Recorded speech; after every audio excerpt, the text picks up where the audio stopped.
Welcome to PROCURE Health Talks, a webinar specially designed for men affected by prostate cancer and their loved ones. The various topics covered in these webinars are intended to provide reliable information based on the concerns and questions asked to PROCURE healthcare professionals. Let's begin.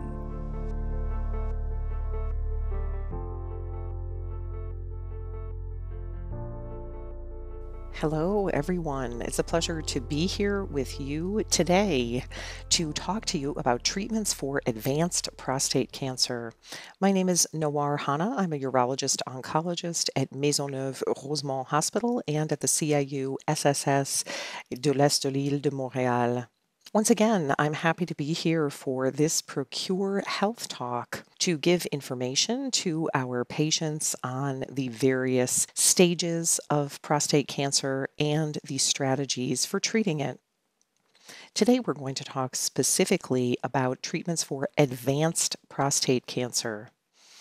Sometimes this is a stage that is a little harder for patients to understand, even harder for them to understand, I would say. So we're going to take some time today to talk about the important features of it. And before we talk about advanced prostate cancer, we need to understand how we stage the aggressiveness of prostate cancer for patients who unfortunately may be diagnosed with advanced prostate cancer. When we talk about aggressiveness, we often base that on the Gleason score and on the stage of the cancer. You'll see that on the slide coming up here. This explains a little bit what is a Gleason score. So that is a little bit about the aggressiveness of that cancer. And a pathologist is going to tell us that after a biopsy. So we usually have a Gleason score from 6 to 10. And those two scores for the aggressiveness of the cancer are going to give us a total score. And as you can see there, going from top to bottom in the second column, we have the 6 out of 10 score, and we grade the cells on a scale of 3. So if we have all of our cells are grade 3, we have 3 plus 3 equals 6. Then if we have some grade 4 cells, but majority grade 3, then we have 3 plus 4 for a score of 7. And then we have majority grade 4 plus 3 would also give us a score of 7. And that goes up to 5 plus 5 for a total score of 10. But recently, I'd say in the last few years, we've tried to simplify this, both for doctors and patients. And we've established groups of grades, we call them. You can see that on the left of the slide. And I think it's a little easier to understand because that group classification is out of 5, 1 through 5. And we've tried to group those different categories to better inform our patients about how aggressive their cancer is. And I think it's a little easier to understand 1 out of 5 instead of 6 out of 10. So that is our first phase.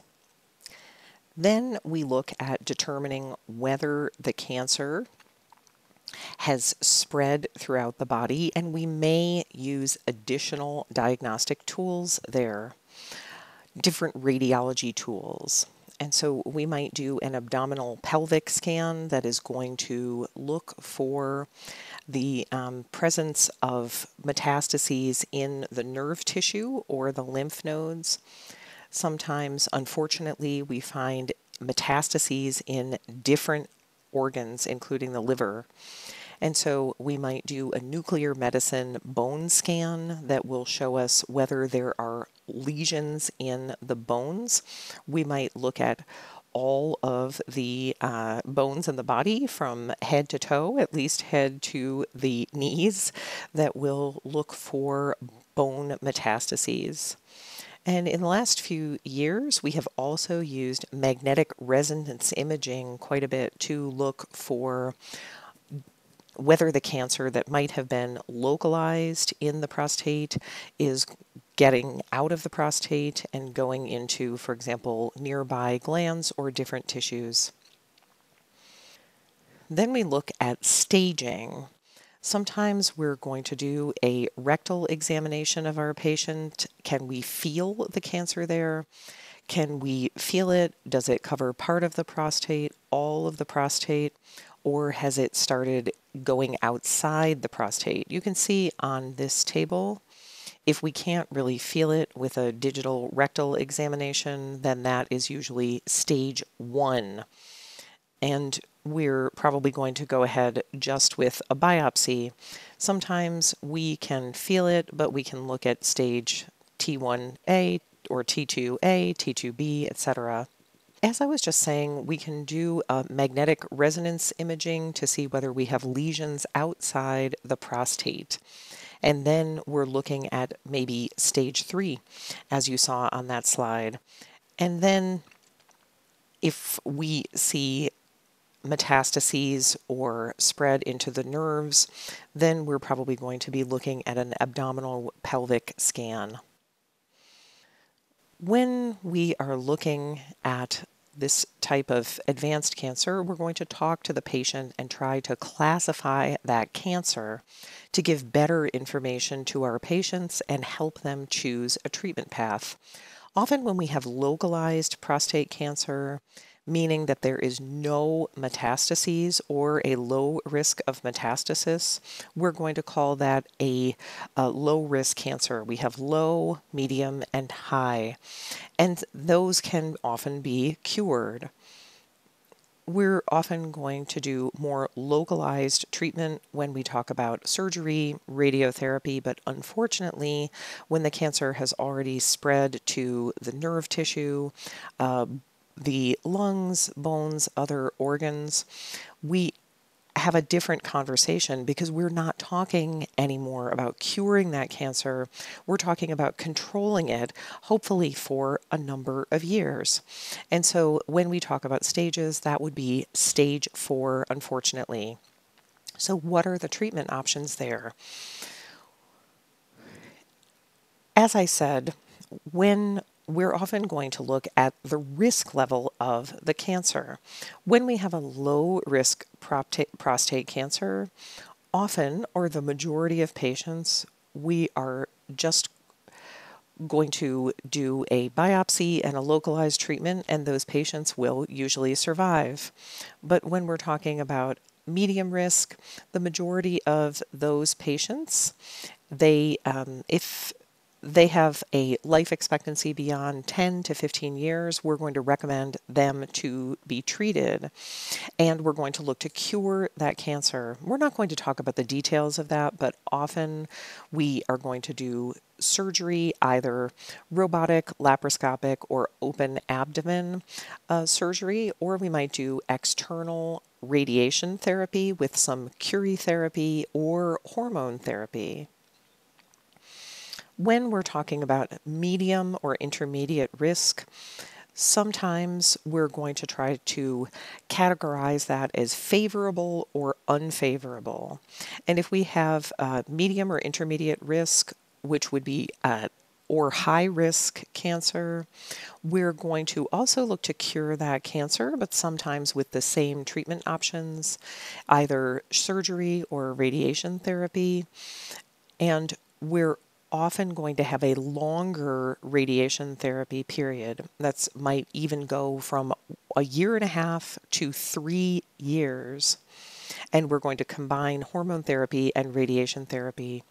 Unfortunately, as we tell patients, one of the risks after this type of treatment of localized prostate cancer is that the cancer can come back. How do we know that that cancer has come back? Often it's because we are tracking PSA through blood tests. And ideally, when we look at PSA after surgery, you'll see that in the chart on the left.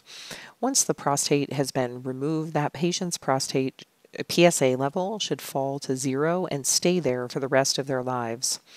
If the PSA starts rising progressively and significantly, then we are usually looking at a recurrence after surgery.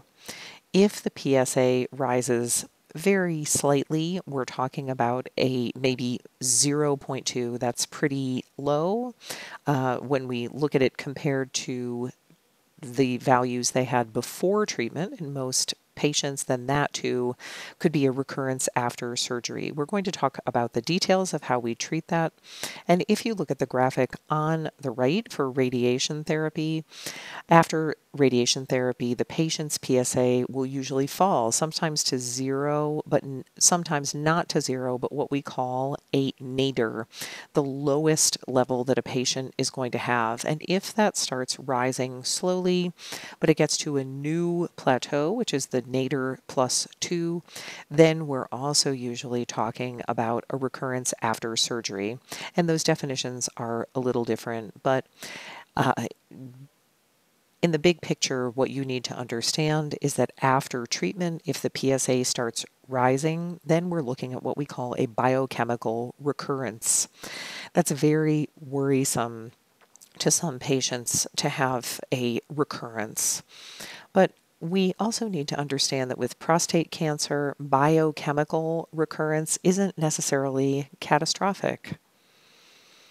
There have never really been great studies of correlating biochemical recurrence with mortality. Sometimes those recurrences happen very late, happen very slowly, and often those patients are very well controlled with different treatments. And sometimes those patients end up having another disease and passing away from that other disease, not really mortality related to prostate cancer. Here's an important question that we have to ask. Are there metastases? We can detect those just like before treatment with different scans, but we also have to ask for how long was the patient in treatment, what kind of treatment did that patient have, and was this recurrence rapid, which is a little more worrisome, or is it a little slower and we could just observe it? I would also say in the last 3 or 4 years, we also have new imaging methods that are called a PSMA PET scan. This type of scan has been used for many years for many other types of cancers in diagnosis, or I would say investigation of many types of cancer. But the PSMA marker, the other component of this, that has been used more and more often in the last 3 or 4 years. This type of test is not yet reimbursed by the RAMQ. There are certain centers that offer this to patients, and maybe by the time you listen to this health talk, there will be more options available for patients for that imaging test. But I would say it is something that is not officially reimbursed by RAMQ. And this has been shown to be very useful to determine the site of the recurrence.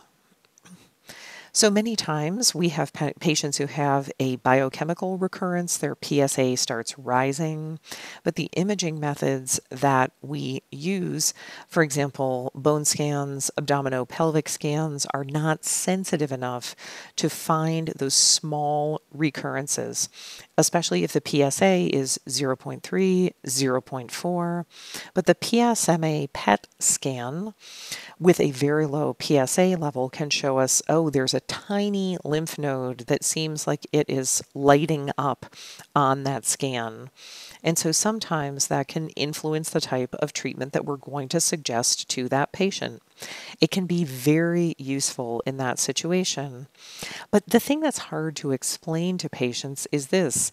Yes, sometimes we can see exactly where that cancer is more precisely, but it doesn't necessarily mean that over the long term we're going to change much of anything, or it's going to change the patient's survival.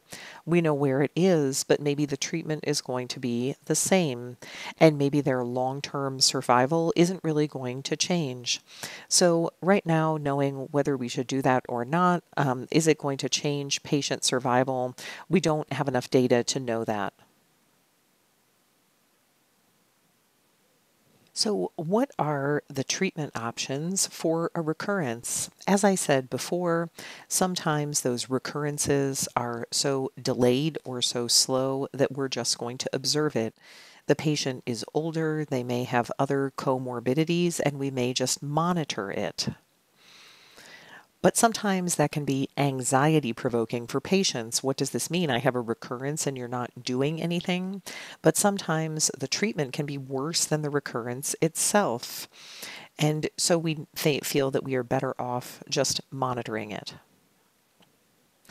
But when we have a patient who has had surgery, a radical prostatectomy, and they have a biochemical recurrence with PSA rising, we're going to usually offer radiation therapy and then sometimes salvage therapy, where we're going to do radiation therapy right in the site where the prostate was or to the lymph nodes around the prostate in the pelvis. Or we're going to try to eliminate all the cancer cells, and there's still a good chance of a cure. That's something to consider in people who have had surgery. In people who had radiation therapy, unfortunately, going ahead with surgery after radiation therapy, it is possible, but it can be more difficult, and there can be some significant after effects for the patient. So doing surgery after radiation, we don't do that very often, very rarely. But sometimes we do it depending on the patient. And I would say that the majority of post-radiation recurrences, we're either going to do hormone therapy or do Curie therapy at a specialized center.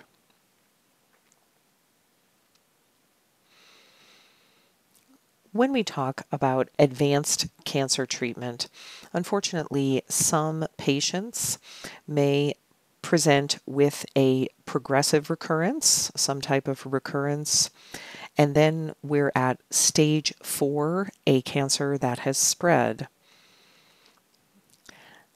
Right now, the rate of advanced cancer is around 10% of cases. And when you think that prostate cancer is fairly common, we still have a lot of patients that are going to end up at the advanced stage.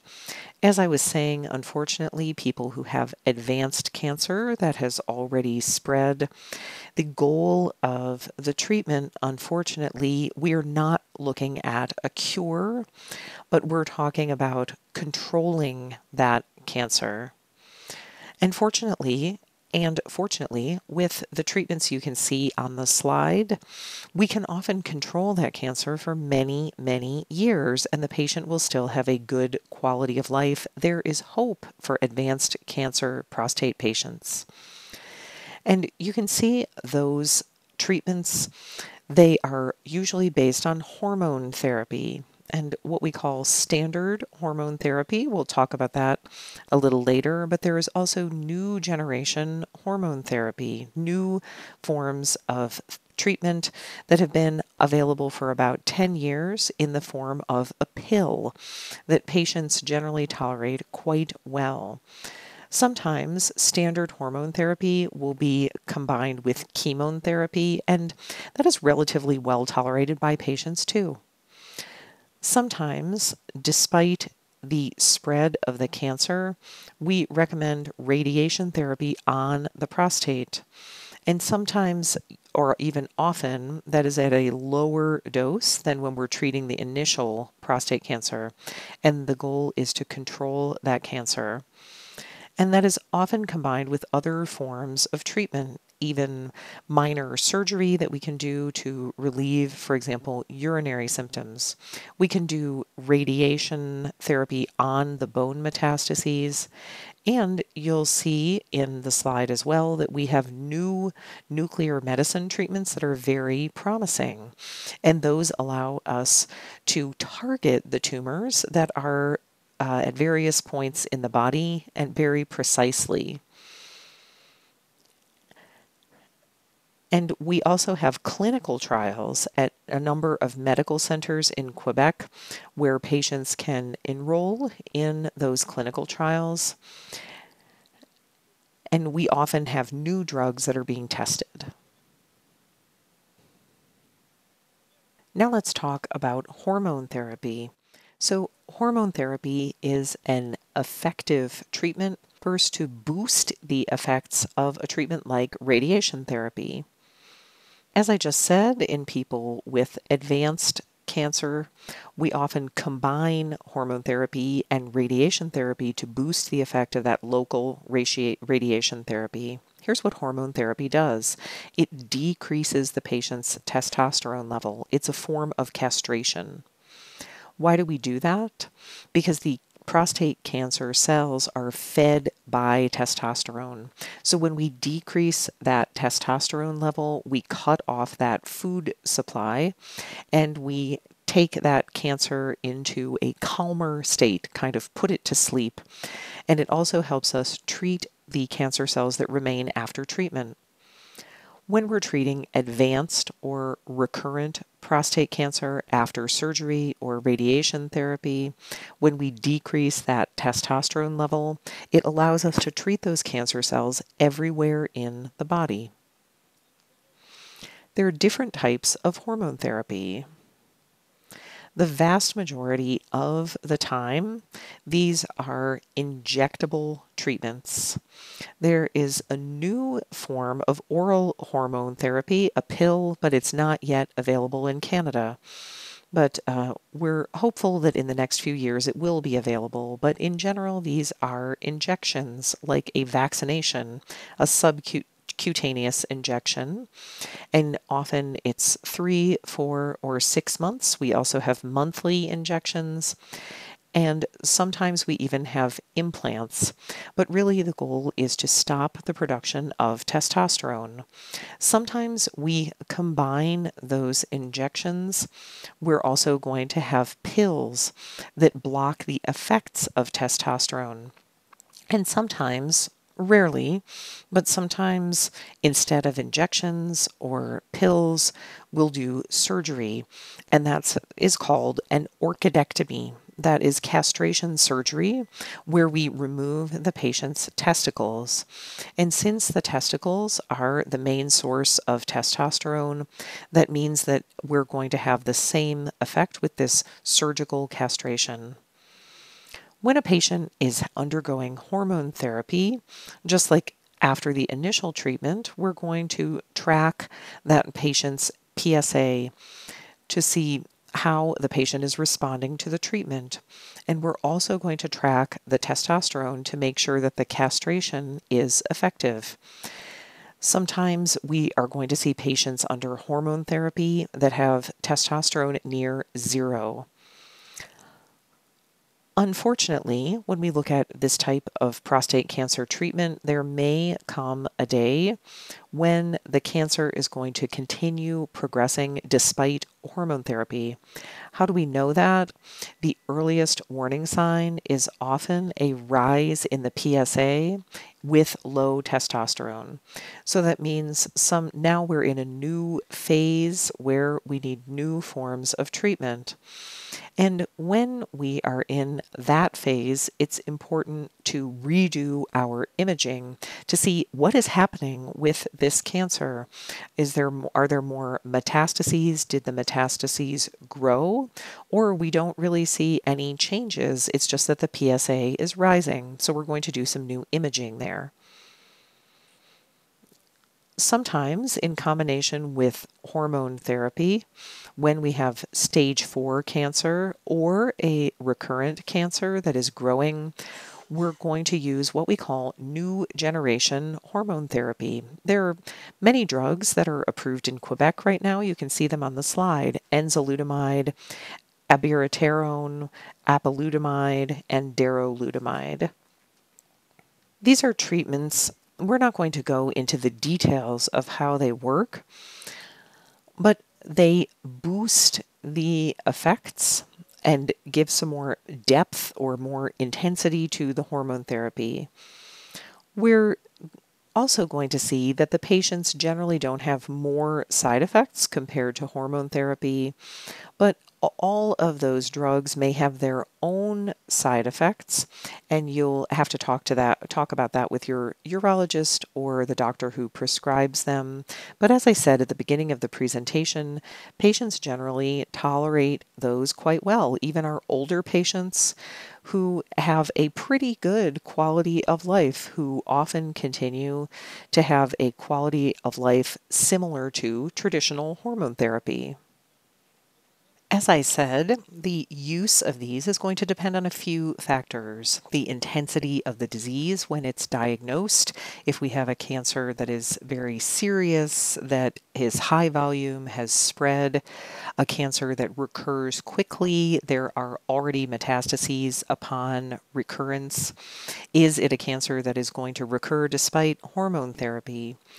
Sometimes we will combine various types of treatment. It really depends on a case-by-case basis. And I would say more and more in prostate cancer, our trend is to combine multiple treatments. And if I can say, to sort of break the back of that cancer or to get it to grow more slowly. As I said at the very beginning of the presentation, there are different types of additional treatments that we can do. And historically, in people who had stage 4 or metastatic advanced cancer, we started just hormone therapy, standard hormone therapy. But in the past few years, many studies in many countries have shown that that probably is not enough and that we have to combine treatments. And sometimes we combine that with advanced hormone therapy or with chemotherapy, and sometimes we even do a triple combination. It's a case-by-case decision. New generation hormone therapy, the advantage is it's not an injection, it's not chemotherapy, it's not intravenous, it is oral, it's just pills. It generally works quite well. It really slows down the progression of the disease, and it lets us delay chemotherapy, which is something that patients often want to avoid to maintain their quality of life. And it extends the patient's life. As I said, there are a lot of combination treatments we can do. And we are looking at, is this a high volume, high risk cancer, low volume, low risk cancer? You can see those on the right and left of your screen. We'll often combine standard hormone therapy with new generation hormone therapy. Sometimes if we have a young person or a specific type of cancer, we may combine that with chemotherapy. And sometimes we're going to do radiation therapy on the prostate itself. Unfortunately, sometimes we see high volume cancers with a lot of lesions, and then we're going to do a combination with new generation hormone therapy, but that's when we're going to look more at chemotherapy. And even recently, we've been combining chemotherapy with standard hormone therapy and new generation hormone therapy for a triple approach. Lots of people want to avoid chemotherapy. It's a little harder to tolerate depending on the patient's disease. It's very effective against cancer. We have people who respond very well, and I think the majority of our patients tolerate it very well, even if the risks are a little higher than new generation hormone therapy. Why do we use chemotherapy? For the same reasons that we use hormone therapy: to slow down the disease, slow down the symptoms, and prolong that patient's life. Sometimes in people who are in a fair bit of pain due to bone metastases, chemotherapy is a little more effective because it's a little more aggressive and can relieve that pain.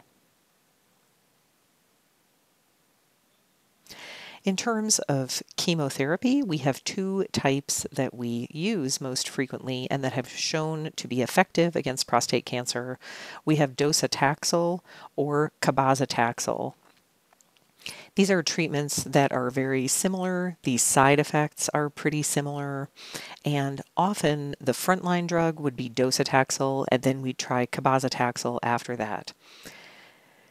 Like Traditional chemotherapy, those are given intravenously at the hospital every few weeks, and sometimes we'll also combine other treatments like prednisone or anti-nausea drugs to avoid have them having nausea.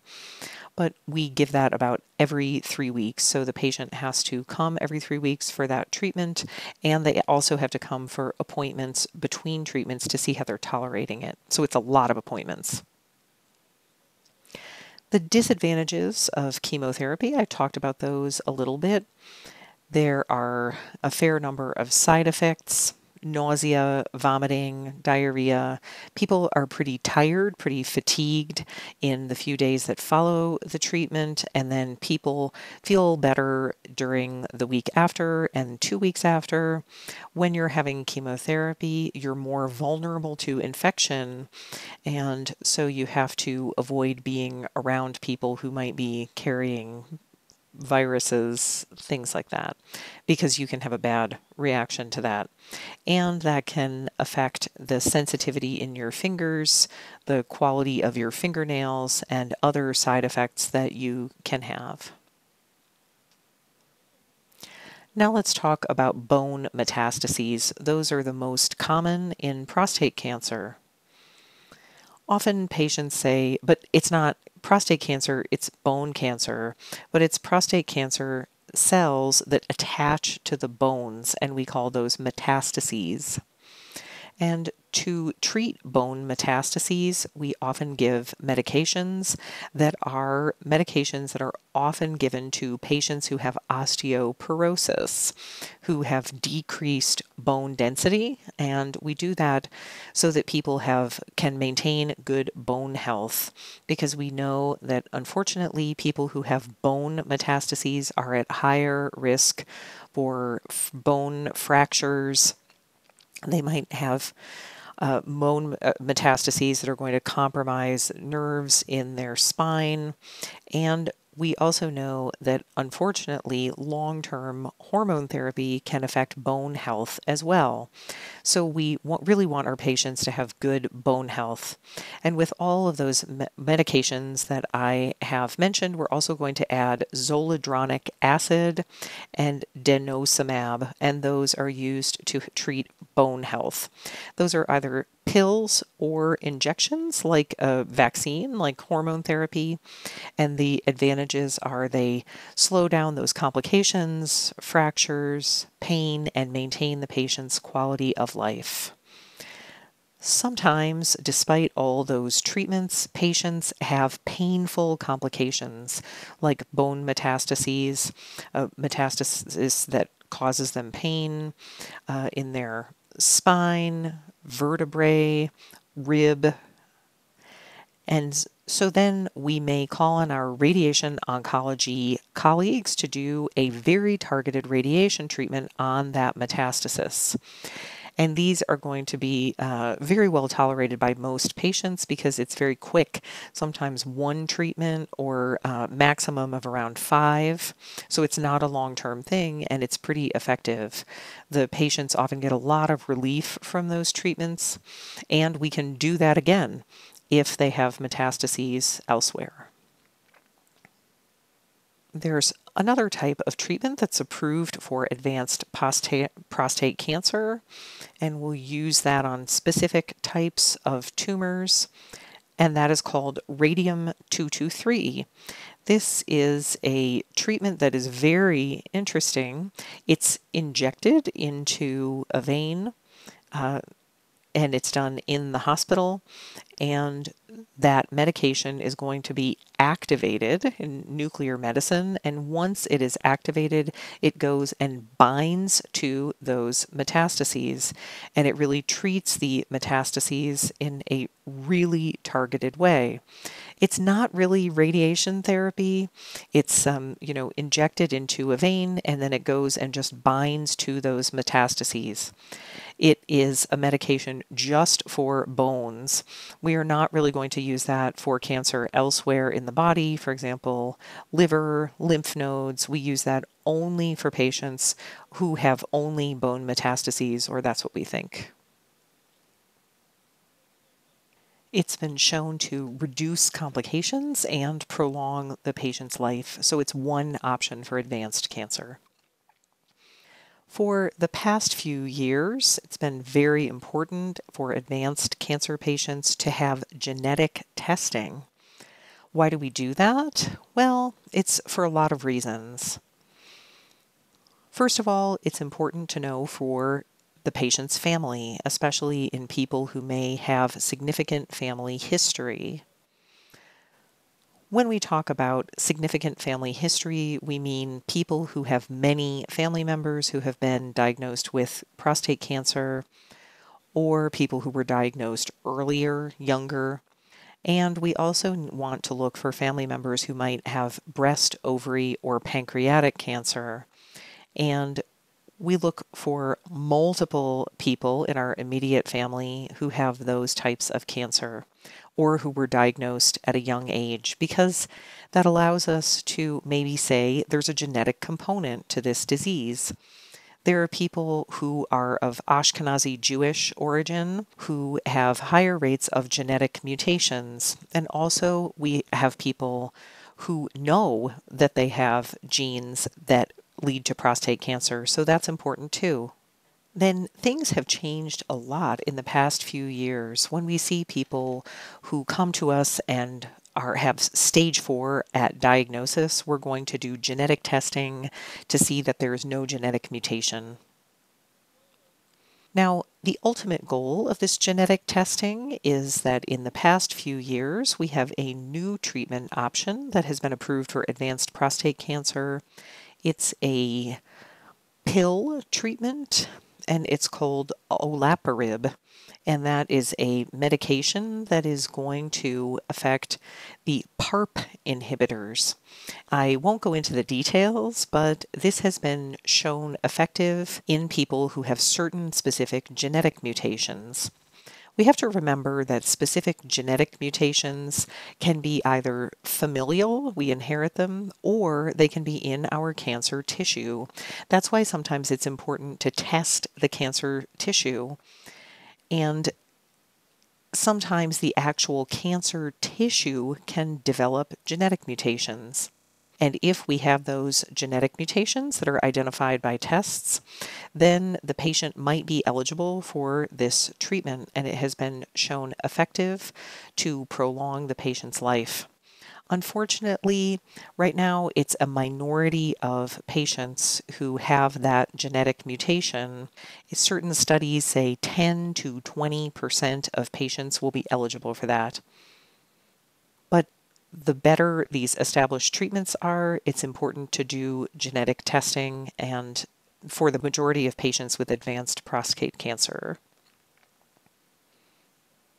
And we're going to look at younger testing in our family members if we have patients who have those mutations. We also need to remember that when it comes to prostate cancer, there are many, many research innovations, as I've mentioned. Prostate cancer our treatment and research is changing a lot. We have a lot of new treatments that are coming out on the market. And for patients, historically, there weren't many treatment options, but in the last 10, 15 years, we've gone from 1 or 2 options to 5 or 6. And so it's important to support research and to be up to date on what's going on, and for you and your doctor. I talked about PARP inhibitors just now, and this is a really targeted therapy that keeps cancer cells from repairing themselves. It works on the DNA. We all have DNA anomalies, and we have enzymes that repair those anomalies, and the PARP inhibitor keeps the cancer cells from repairing their own anomalies. And the great thing is that this is an oral treatment. It's not intravenous. You have to be monitored like with every treatment, but patients take the treatment at home. As I said at the very beginning of the presentation, we have a new treatment that should be available in Quebec in the next few months. That treatment resembles the radium-223 treatment that I talked about earlier.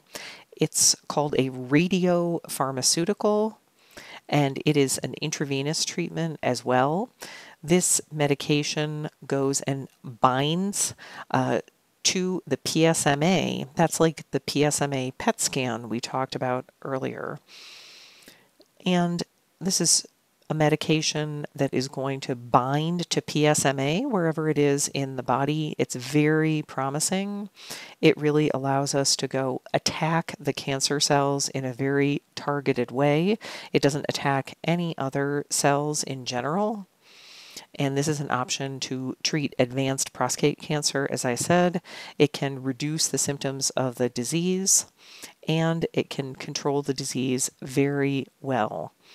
And we're seeing a really good response to that.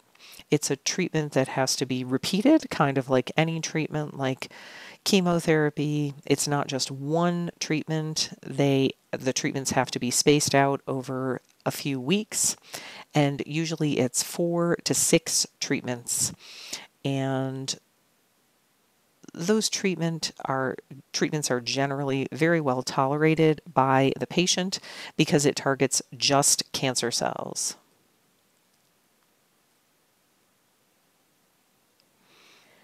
If we look at this summary chart, you've probably seen different variations of this chart, and the important thing for patients is not so much to understand every treatment option, because you can get a little lost in that and sometimes it can make you more anxious than anything else. But the important thing here when we look at a summary of treatment options is that there are a lot of options. Depending on what type of disease you have, what stage, whether you've done hormone therapy, whether you have metastases or not, there are lots and lots of treatment options. And the important thing is to be up to date on those options, and ideally to think about pursuing a few options. We know that the patients who live the longest are often those who have been able to have a few different types of treatment to slow down the cancer as much as possible. And at the start of advanced prostate cancer, our goal is not necessarily to cure that cancer, but to slow the disease down and prolong the patient's life as much as we can, and maintain a good quality of life for our patient. We could be looking at 4 to 9 years of life, a really long time, and so it's important to keep up hope and to know that you will probably live a normal life for the majority of that time. Sometimes patients can be a little bit concerned about all of this, and here's what you need to remember. There are lots of organizations and resources that you can consult. PROCURE is a great resource. It's very accessible. You can easily call and talk to a nurse, ask your questions about the treatments that you're having, and about options for treatment that you might be considering. And I think it's also good because then when you go to your doctor, you can ask him or her more targeted, smarter questions because you've done your own research. And so here's what I'd like to tell you to wrap up.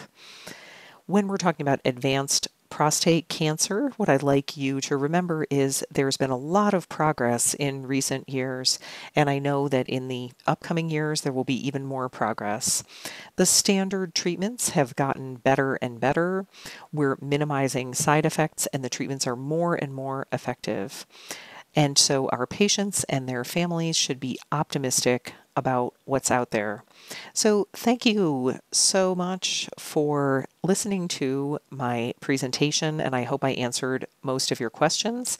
But if you have more questions, you can call the PROCURE support line. They're always there for you to answer additional questions. Thank you so much, and have a great day.